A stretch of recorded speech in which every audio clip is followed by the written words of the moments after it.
We are more excited than you can probably imagine that you're here, proving by your presence that it's possible to gather the global ESCO community for a day focused on ourselves and the work we do to promote the ESCO business model and its contribution to achieve our common energy efficiency goals.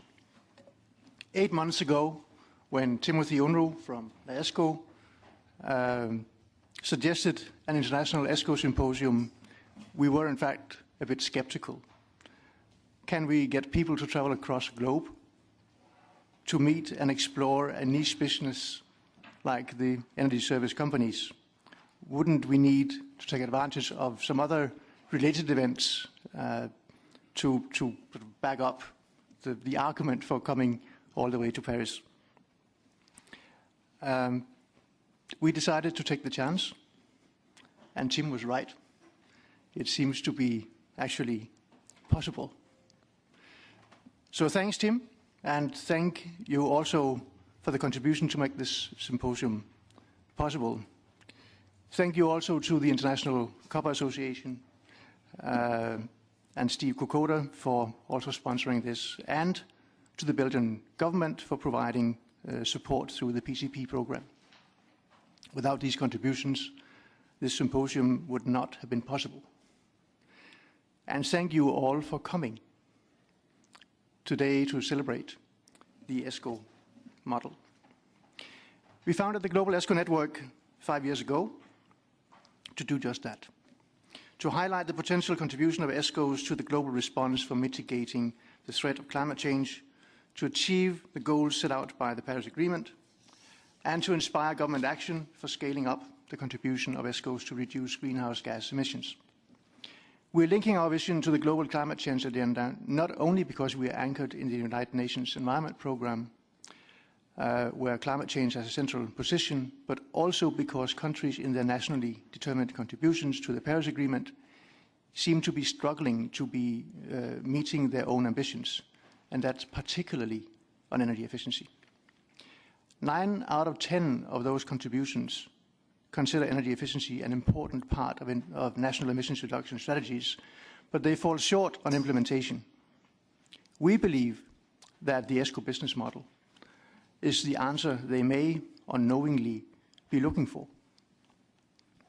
So we are here to bridge the gap between policymakers that are short of solutions and an ESCO community that has at least some of the answers, but also have a number of recommendations, requirements, conditions that need to work in favor of the business model, the ESCO business model, to release its full potential.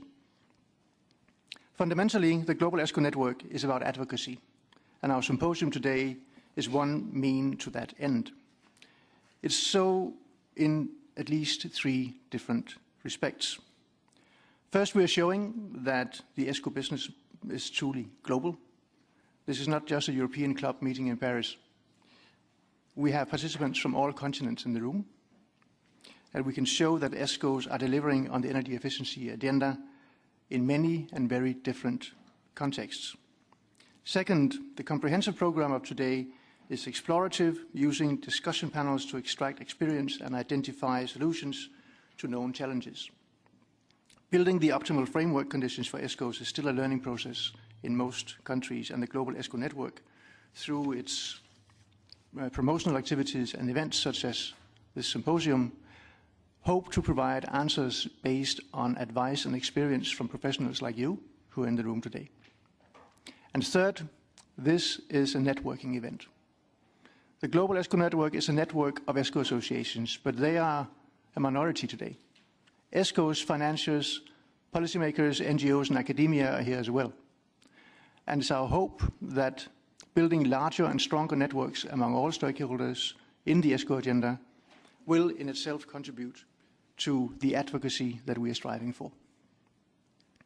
And in that context, I would like again to bring your attention to the global climate change agenda, because I believe that so far we have not been very successful in exploiting the alarm that the changing climate is finally causing. We are still very much an energy business. I already mentioned it is the ambition that, of the Global ESCO Network to come to the rescue of failed national energy efficiency ambitions under the Paris Agreement. countries are now looking into the process of updating their nationally determined contributions by COP30 in Paris. That's 1.5 years from now.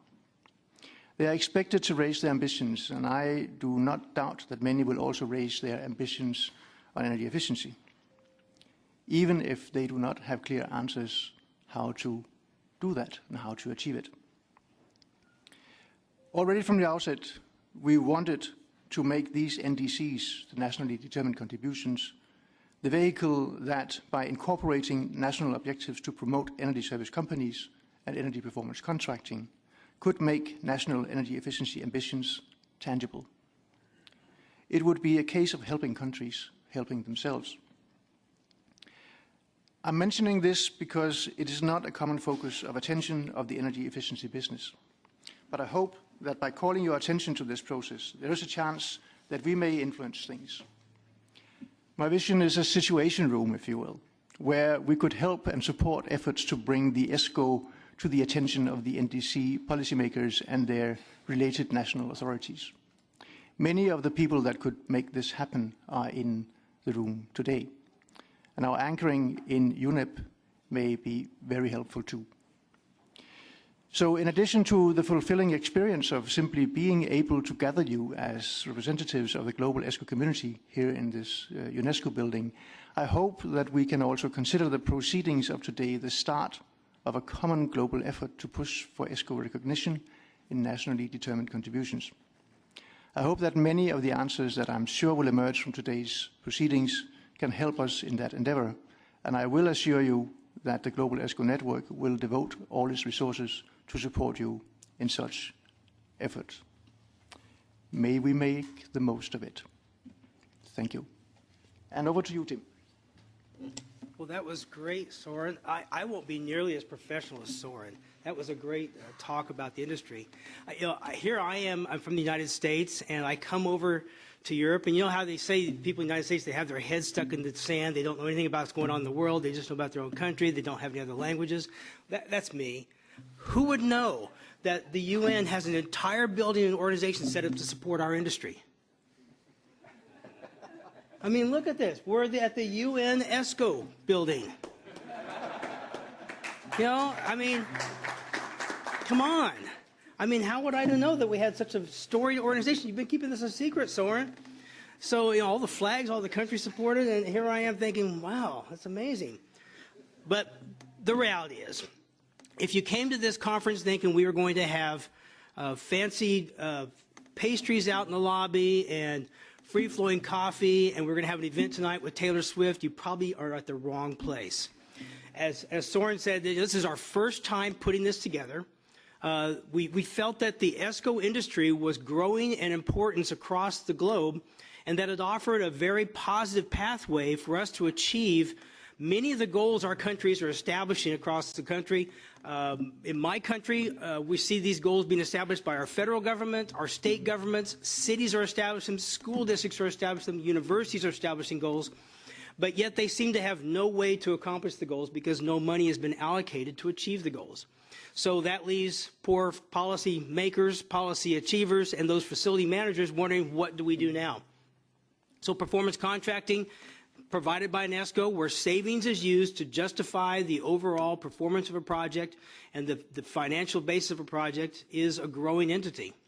In the United States, we've been doing this a long time. Our industry is a very large one now. We think right now we're about $7 billion a year, but because there's no good accurate estimates, it could be somewhere between 5 and 13. But we don't know, so we say somewhere around the middle, around 7. Maybe we could say 8. Maybe next week you'll hear me say 9. I don't know. Because nobody really knows, because our industry, our ESCOs don't want to tell anybody what business they do. So they try to keep it very close to themselves and don't want anybody to know that maybe they are very successful or not very successful. Our average project size in the United States, we think, is about $4 million. And we see projects that range anywhere from usually about a minimum of $2 million up to usually a maximum. We see projects up to $200, $250 million. With the federal government, and we've got some federal government representatives here. They do some of the larger projects in the United States. They have a very mature, sophisticated program. NAESCO has celebrated its 40th anniversary.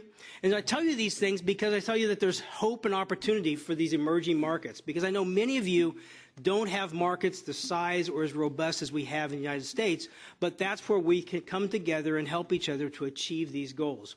Through accreditation, tools, best practices, there's many things we can do to move the market forward.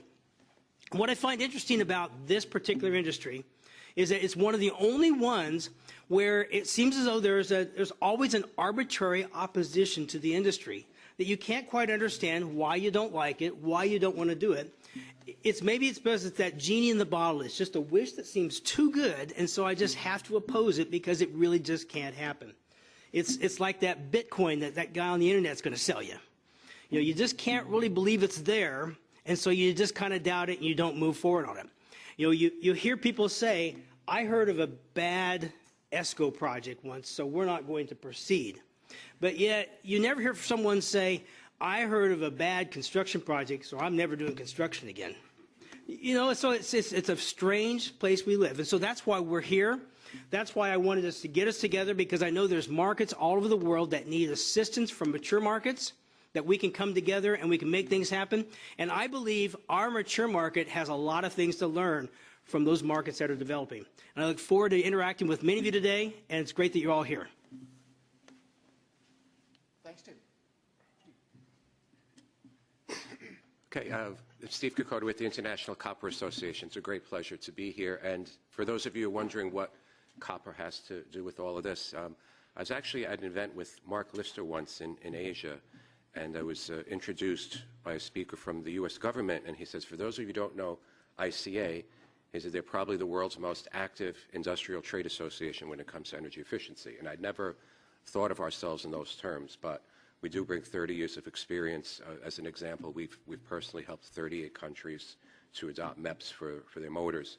We're one of the founding partners in United for Efficiency with UNEP, and we have projects born out of UNEP on motors efficiency, on grid efficiency. My colleague Emily is going to be speaking about the motors project later. But Soren, you opened up saying there was maybe some skepticism about an event like this. I can tell you there's just skepticism around the ESCO model. We're building a motors efficiency program in Chile, and a key component of that is a massive early replacement of the motors, and presented this to my boss last year and talked about the ESCO model. He says, I don't believe it. It sounds too good to be true. Well, I have a new boss, and he's more supportive of it, and we had an event in Chile last month with good support. So, you know, we're also one of the founding partners in Mission Efficiency, and Rosa Garcia is here representing Mission Efficiency. And it was 2 years ago, in a moment of reflection with some colleagues, we were talking about why financing isn't there for energy efficiency, or why energy efficiency isn't being scaled up. And there's a lot of reasons for it.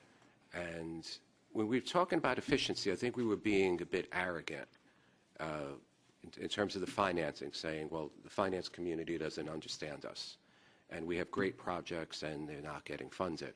But then, we took a proverbial look in the mirror and we said, well, maybe the problem is us. We're also part of a network through Sustainable Energy for All that has had this long-standing platform called Energy Efficiency Accelerators. Those accelerators collectively cover everything, all of the world's electricity consumption. And they all struggle to get financing. And we said the problem is that we're energy efficiency professionals. We're not finance professionals. So we're probably not speaking in terms that are accepted by the financial institutions. We think we're developing great projects, and you know what, they do have a lot of merit, and we know we need to get energy efficiency right as part of the Paris Agreement. But if we're not defining them in bankable terms, then no, they're not going to get funded. So with Mission Efficiency, we formed something called the Marketplace. The Marketplace brings together the global efficiency and finance communities with an agreement that we're going to work together. They're just barriers, they're not impossibilities. We're going to knock down the barriers one by one. And the approach that we have is, are you familiar with the show? In the U.S. it's called Shark Tank. In Copenhagen, I think it's called The Lion's Den, and in other parts of the world. It's a similar premise, though. Investors go make a pitch to investors, and And often the sharks or the lions, they say no for whatever reason. But in our Shark Tank, the sharks aren't allowed to say no. They're allowed to say not this way, because we know we're probably not defining the projects in the correct way. And then the agreement is that they'll work with us to rescale the projects and to make them bankable. So I'll stop there just by saying that my main reason for being here is for networking. And we have some great projects around motor efficiency, around grid efficiency, and with United for Efficiency. And I'd love to be able to speak to all of you, during this day and see if we could work together. So thank you. Oh, thanks, Steve. And to our keynote speech, Ruth de Quarter, Chief of the Energy Branch and Climate Branch in UNEP. Go ahead. Thanks. Thank you very much. I know some of you, but most of you I do not know. My name is Ruth Couto. I'm Brazilian and come from Brazil. I worked for the Brazilian government for more than 7-8 years, and then I joined UNEP. I'm a chemical engineer by training, and I've worked with chemicals management for a long time, and then I joined UNEP to work on Global Environment Facility, the GEF. And together with Paul, who is sitting there, we have developed a program that supported United for Efficiency to get financing to developing countries to promote energy efficiency on lighting, appliances, refrigerators, air conditioners. We're struggling a little bit with motors and distribution transformers. It's not that easy. And a lot of countries have embraced that, have changed their lights, their equipment, etc., through an integrated approach of minimum energy performance standards that actually tackles the issue of energy efficiency from different approaches. And I have worked very closely with India on a kind of a ESCO model, but it's not exactly an ESCO model with the Energy EESL, Energy Services Limited. They were aggregating procurement for changing lamps, actually, and it worked very well. But when they tried to extend the model for other appliances, it didn't work that well because their model didn't count on many barriers that they faced. So so I'm not very familiar with ESCO, and therefore I'm going to read my speech so I can actually be spot on. But I'm familiar with the projects in developing countries, and I have done some research before I came here, and I have talked to a colleague.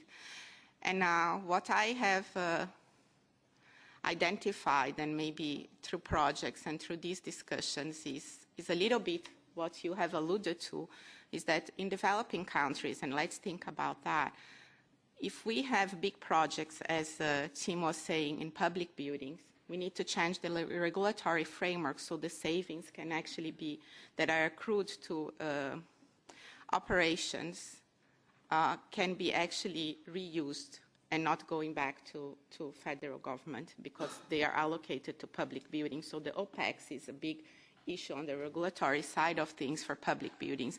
And in developing countries, this is where, if you want to do retrofits, this is where we should tackle, because these are the big projects and the big savings that we can achieve. There are issues with litigation on savings. So, and these litigations can take time, and it takes resources. So having a very robust MRV system is key, and I heard that's something you're going to discuss. I also heard today that, when I was actually preparing for that the issue is also about the situation of the financing models, and I see that this is something you're going to discuss. The high upfront costs continue to be an issue, especially in developing countries. I have seen that there are some risk insurance approaches to also energy savings. Does it work? Does it not work? So I see that this is something that is going to be discussed today, and I think it's very timely. So I think that these are the issues that you are going to be discussing. I also noted that you said that people don't believe. In Brazil, we say it's St. Thomas. You have to see to believe, and otherwise we don't believe. And I was hearing that you say that we need to have the language, the awareness raising has to go, and we have to have the financial language. you know, it's not only on energy efficiency that this issue is happening. It's also happening on the cities space that it's difficult to raise financing for buildings and for cities and for energy efficiency. So maybe we are technical people, and we need, I think I agree with Stephen, we need communication specialists that actually can talk the finance language. I think that is a very important aspect. So without further ado, I'm going to read some of my speech, not a lot, because I think the most interesting thing is going to be the discussions you're going to have today. And I think NDCs are extremely important, but I think the implementation of the NDC is more important than the target setting at the moment, because countries will put their targets going forward next year, and they might have very ambitious targets, but if they don't underpin these by a feasible implementation plan and get the resources to implement that, then there is no point.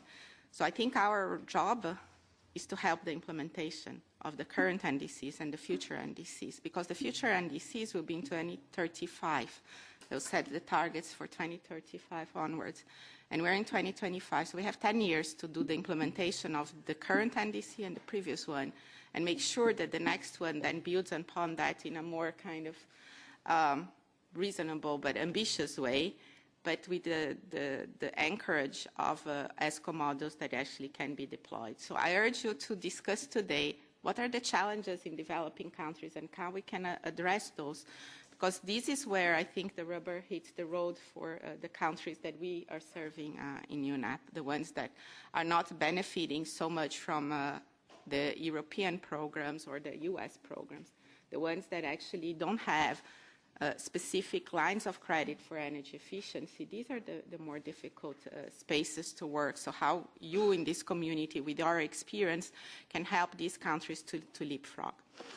So very quickly, not taking a lot of your time. So on behalf of UNEP and, of course, the Copenhagen Climate Center, Soren, that work with us very closely, it's an honor for us to really be here, and thank you very much for joining us. According to the emissions gap report, the one that actually tells us the gap between what are the policies that are in place and the ambitions that the countries have put into their NDCs, the world is heading to a 2.5 or a 2.9 degree instead of 1.5. So there is unless things really change dramatically, and you're right, Soren, that the NDCs are very ambitious, not only on their targets, but on their implementation, we are in a very, very challenging path to the 1.5 degree, but we can do it. And I think the energy efficiency is, as we keep saying, is the way to achieve that, and the ESCO model is one of the ways to do that. So it's very timely. We have seen at the COP28 so many countries join the pledges to double energy efficiency and triple renewable energy by 2030 collectively.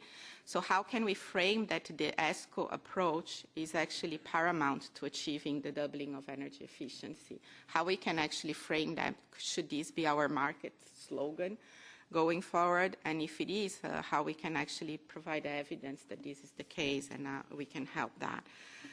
This means that if countries collectively will double their energy efficiency progress by 2030, the energy efficiency improvements have to increase by 4% every year. So are we ready to do that? Can we do that? How we can actually support? It also emphasizes that energy efficiency is at the heart of policy making. I was discussing with Soren because we host with UNEP CCC the ESCO network, and he says we need more advocacy. We need to go around and raise awareness that this actually works, but the financing is not coming to only awareness raising. We need to have projects of the size, of the average size of not only 4 million, but 10 million, 15 million, 200 million, to show that advocacy will lead to savings. You know, donors would like to see what are the emissions that have been saved. And we are very well placed with ESCO to show, because you cannot do ESCO without an MRV system, right? So all these ideas of having projects that show the actual savings on the ground, I think we're well positioned to do so. So how can we actually package this to increase the finance that will go not only to the advocacy but to these projects? NDCs, as you correctly said, have already identified energy efficiency into their, as a way to achieve their targets. But now we have to do the implementation part, and actually, because this is not very clear. I have more things to say, but I think I've already said a lot. I really wish you a very fruitful discussion. Please keep in mind that UNEP rests very committed to this agenda, and we'll continue to work with you to achieve, the goals that we want to achieve, which is to try to align and stay within the 1.5 degree of the Paris Agreement. It's challenging, and we believe in UNEP that energy efficiency is one of the key solutions, and ESCO is a key part of that solution. So with that, I wish us a very good discussion, and I really look forward to continue working with all of you through your networks, through your countries, through the projects that you're working, and through the established partnerships that we have so far, and the ones that need to be built for us to achieve our common goal. Thank you very much.